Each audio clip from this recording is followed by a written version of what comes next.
Goods lost by fire and managerial commission. आज का हम लोग दो टॉपिक कवर करने वाले हैं, good lost by fire and managerial commission. तो what is good lost by fire? Suppose आपका एक शोरूम है या आपका फिर कोई वेयर हाउस है, वहाँ पे आग लग जाता है, ठीक है। तो वहाँ पे क्या होगा, उसका ट्रीटमेंट, अकाउंटिंग ट्रीटमेंट कैसे करेंगे? तो सबसे पहला है, इसका 3 सेगमेंट होता है। या फिर आपने उसको फुल्ली इंश्योर्ड करा है, या पार्टली इंश्योर्ड करा है, या बिल्कुल इंश्योर नहीं है आपका गुड्स। तो एक एक करके देखेंगे क्या होता है, ठीक है, किस तरह से, वो पीपीटी सेक्शन में देखेंगे। नेक्स्ट है आपका मैनेजरियल कमीशन। मैनेजरियल कमीशन जो होता है वो दो तरह से कंप्यूट किया जाता है, एक आफ्टर चार्जिंग एंड एक होता है बिफोर चार्जिंग। तो उसका कंप्यूटेशन कैसे होता है, किस तरह से उसको ट्रीट किया जाता है, ये हम लोग देखेंगे कहाँ पे, पीपीटी सेक्शन में। तो चलिए चलते हैं पीपीटी सेक्शन में। Welcome to the PPT section. तो चलिए देखते हैं एबनॉर्मल लॉस ऑफ स्टॉक क्या होता है, ठीक है। एक एग्जाम्पल लेते हैं, if goods were not insured. अगर हमारा गुड्स जो है वो इंश्योर्ड नहीं है, तो यहाँ बोल रहे हैं कि हमारे शॉप में एक 8000 का गुड्स था और ये 8000 का गुड डिस्ट्रॉय हो गया। क्यों? ड्यू टू फायर, ठीक है। और ये हम लोगों को ट्रीट करना है। तो इसका जर्नल एंट्री क्या होता है, हम लोग को पता है, लॉस है by fire account debited to trading account. Trading account में ये ट्रांसफ़र हो जाएगा।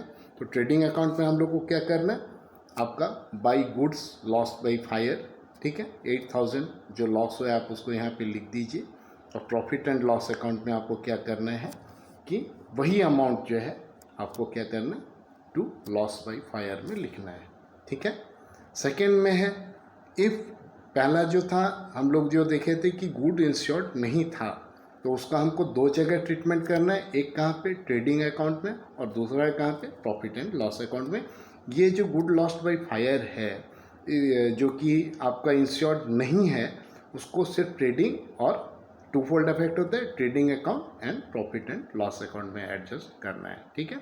अब if goods were fully insured, तो उसका क्या एंट्री होगा, सेम क्वेश्चन है। 8000 का हमारा जो स्टॉक था वो लॉस्ट हुआ है, ठीक है। तो लॉस बाय फायर हमारा कितना हुआ, 8000 का हुआ, हमने ट्रांसफ़र कर दिया।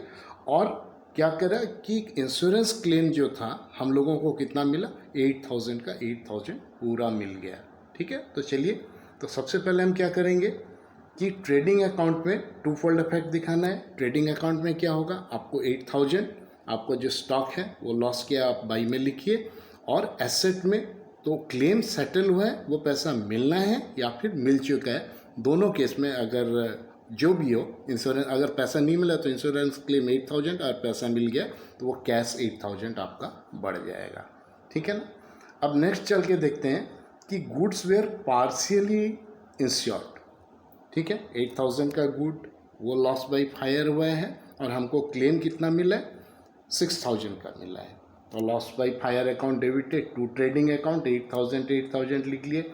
इंश्योरेंस क्लेम से हम लोग को 6000 मिल रहा है और हमारा लॉस कितना हो रहा है, 2000 का हो रहा है। और टोटल हमने इसको to loss by fire account में ये कर दिया, ठीक है ना। तो चलिए इसको देखते हैं, पार्शियली जो इंश्योर्ड रहता है उसको हमको कैसे ट्रीट करना है।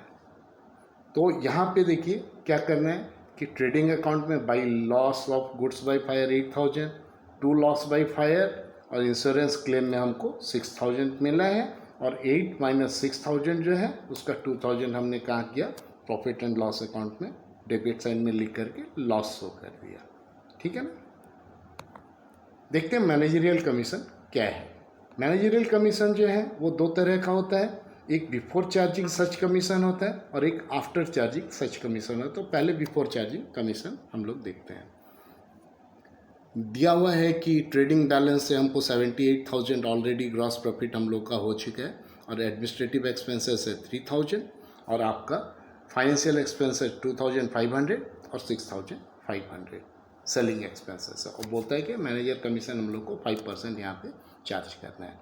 तो आपको क्रेडिट साइड में 78,000 लिखना है जो ब्रॉट डाउन हुआ है ग्रॉस प्रॉफिट से, और जो एक्सपेंसेस वगैरह है उसको आपको लिख देना है प्रॉफिट एंड लॉस अकाउंट के डेबिट साइड में।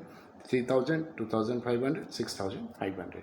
इतना लिख देने के बाद हम लोग क्या करेंगे, अब मैनेजर का जो कमीशन है उसको कंप्यूट करेंगे। तो कैसे कंप्यूट करेंगे, देखिए यहाँ पे रफ में नीचे लिखा हुआ है 78,000 माइनस 3000 माइनस 2500 माइनस 6500, ये कितना आता है 66,000 आता है। मैनेजर का कमीशन निकाल देना है 66,000 का 5%, सो ये होता है 3,300। अब इस अमाउंट को ले करके आपको टू मैनेजरियल कमीशन 3,300 लिखना है, और फिर 78,000 से हम लोग ये जो इतने सारे एक्सपेंसेस है अप टू 3,300 इसको डिडक्ट कर देंगे। हमारा नेट प्रॉफिट कितना निकलेगा 62,700। तो चलिए देखते हैं नेक्स्ट, आफ्टर चार्जिंग कमीशन का किस तरह से कंप्यूटेशन करना पड़ता है।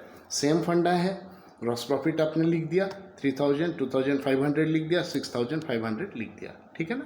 तो यहाँ पे बस एक ही चीज़ है, अगर आफ्टर चार्जिंग कमीशन है तो मैनेजर कमीशन आप अगर निकालेंगे 78,000 माइनस जितने एक्सपेंसेस है तो ये 66,000 आ रहा है। तो अगर मान लीजिए बिफोर चार्जिंग कमीशन है तो वहाँ पे हमको सिर्फ 5% का परसेंट निकालना है, 5/105, और अगर आफ्टर चार्जिंग है तो उसको आप करिए 5%, 5/105।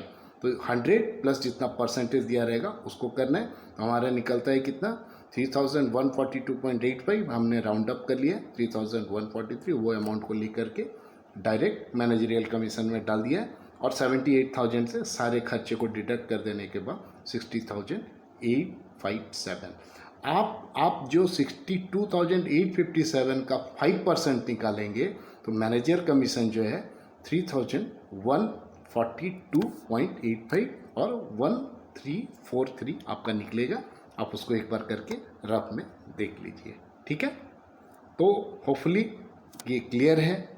अगर कोई सा भी एडजस्टमेंट जो आपको डाउटफुल होता है आप मुझे मेल करिए, I will try my level best to clarify all those things. Thank you.